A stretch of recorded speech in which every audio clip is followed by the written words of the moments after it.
কক্সবাজারে ফুটবল টুর্নামেন্টের final match ঘিরে তুলকালাম কাণ্ড ঘটল। গ্যালারি পূর্ণ হওয়ায় গেট ভেঙে স্টেডিয়ামে প্রবেশে বাধা দেওয়ায় ক্ষুব্ধ দর্শকদের সাথে আইনশৃঙ্খলা বাহিনীর সংঘর্ষ হয়। বিক্ষুব্ধদের ইট পাটকেলে আহত হয়েছেন সদরের ইউএনও সহ অন্তত ২০ জন। এদিকে নির্দিষ্ট সময়ে খেলা শুরু না হওয়ায় উত্তেজিত হয়ে পড়েন গ্যালারির দর্শকরাও।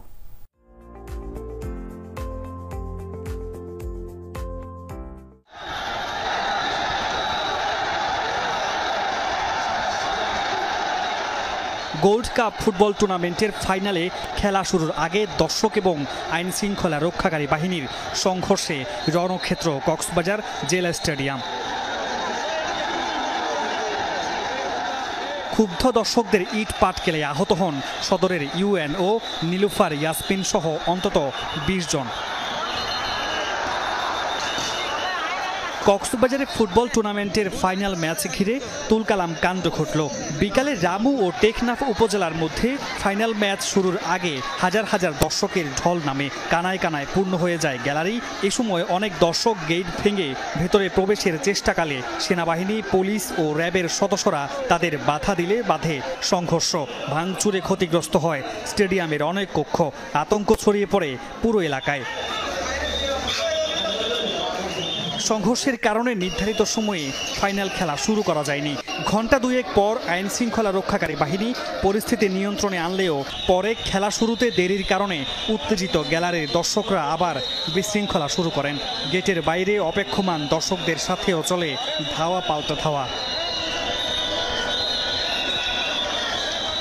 মামুন মুর্শিদ অভি, যমুনা নিউজ।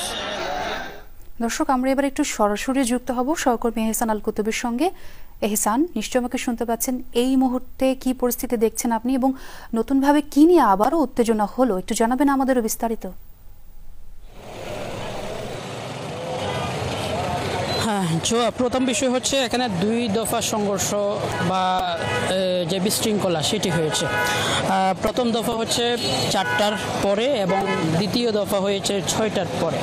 কারণ হচ্ছে যখন বিশৃঙ্খলাটা মূলত শুরু হয়, যেহেতু আজকে টেকনাফ এবং রামুর ফাইনাল খেলা ছিল জেলা প্রশাসক ফুটবল টুর্নামেন্টের।